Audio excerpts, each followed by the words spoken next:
പ്രമേയത്തിന്റെ teacher ഉണ്ടോ? പിന്നെന്താ മമ്മൂക്ക പൊളിച്ചില്ലേ? 15 മോനെ റിലീസ്. അല്ല ഐഡിയ ഉണ്ടോ? കണ്ടായിരുന്നോ നീ? ഒന്ന് മോനെ രാഹുൽ സദാശിവൻ കണ്ടിട്ടുണ്ടോ? ഭൂതകാലത്തിലെ ഡയറക്ടറാ, ഞെട്ടിച്ച് കളഞ്ഞു. ഒരു OTT റിലീസിൽ ഒതുക്കിയായിരുന്നു. ഇനി പറഞ്ഞിട്ട് കാര്യമില്ല, ഇനി അടുത്തത് മമ്മൂക്കാനായിട്ടാണല്ലോ വരുന്നത്. അതുകൊണ്ട് ഇപ്രാവശ്യം അർജുന അശോകനും ഉണ്ട്, ഭരതനും ഉണ്ട് ആ പടത്തില്. അഭിനയം കൊണ്ട് ഞെട്ടിക്കാൻ ഇനിയിപ്പോൾ അവരെ കഴിച്ചേ വേറെ ആരും ഉള്ളൂ. അതുകൊണ്ട് ഫെബ്രുവരി 15 ആവട്ടെ, നമുക്കൊന്ന് നോക്കാം. വളരെ കാലത്തിന് ശേഷം ഒരു അതിഥി എത്തുന്ന മഹത്തായ ദിവസം. എൻ്റെ മനക്കിലേക്ക് സ്വാഗതം.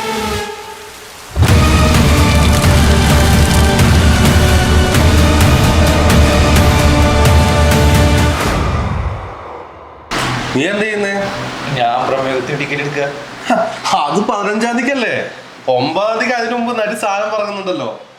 നമ്മുടെ ടോവിനോന്റെ upcoming super star Tovino Thomas, Siddique, Indrans, ഇവരൊക്കെ എന്താണ് ഉൾപ്പെടുന്ന ഒരു നല്ല കിഡിലൻ ഇൻവെസ്റ്റിഗേഷൻ ത്രില്ലറല്ലേ വരാൻ പോകുന്നത്. അതും 9 തീയതി. അതിന് ബുക്ക് ചെയ്യടോ. പിന്നെന്താ, ഡാർവിൻ കുര്യാക്കോസ് ആണ് ഒരു എന്താണ് പുതിയ പടല്ലേ, ഫസ്റ്റ് പടല്ലേ, ആദ്യത്തെ പടമാണ്. പക്ഷെ ജിനു എബ്രഹാം ഉണ്ട്, പിന്നെ നമ്മുടെ സിദ്ദീഖ് ഉണ്ട്, ഇന്ദ്രൻ സേട്ടൻ ഉണ്ട്. ഇന്ദ്രൻ സേട്ടനൊക്കെ തിളങ്ങി നിൽക്കുന്ന സമയമാണ്. ആ ട്രെയിലർ ഒന്ന് വെച്ച് നോക്കിയേ. ഈ കേസിലെ യഥാർത്ഥ പ്രതി തന്നെ ശിക്ഷിക്കപ്പെടണം. നിർത്തിയെടുത്തൊന്നും ഞാനിതൊന്ന് റീസ്റ്റാർട്ട് ചെയ്യാൻ പോവാം അൺഒഫീഷ്യലി. ചെയ് സാറേ, ഞാൻ ഉണ്ടാവും സാറിന്റെ കൊടുക്കട്ടെ.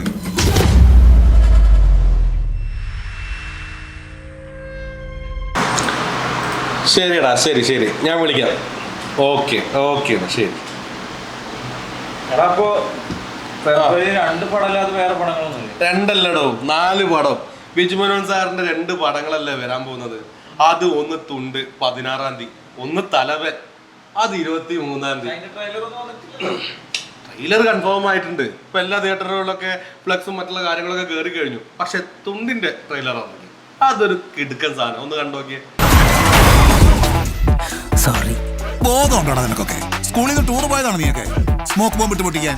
എന്നെ കൊണ്ട് ഒട്ടും പറ്റിയില്ലെങ്കിൽ നീ തുണ്ട് വെക്ക്. തുണ്ട് അപ്പൊ ഞാനേ റിമൈൻഡ് ചെയ്ത് വെച്ചു തരാം ഡേറ്റുകളൊക്കെ. ഓക്കെ എടാ, നീ പോവാടാ. ശടാ, അല്ല ഓൻ പോയി, ഇനി ഇങ്ങക്ക് പൊക്കോടെ.